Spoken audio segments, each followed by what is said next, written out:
Rồi hôm nào tôi luộc tê. Ô tê phát thổ con nhiều. Luộc tê nông nhàn luôn. Nó nhớ có cho là bắt thâu.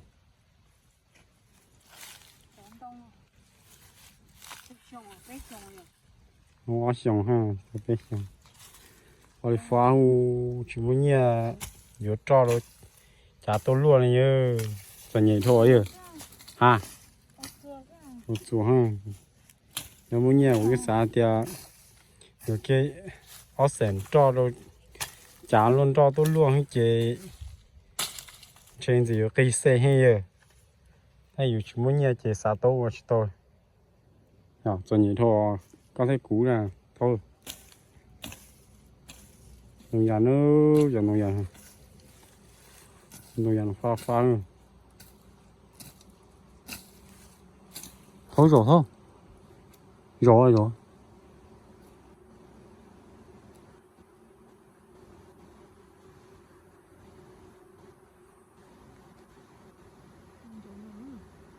ní nhà muốn thì nhà cái nó còn tao nhà nhìn này nó còn tao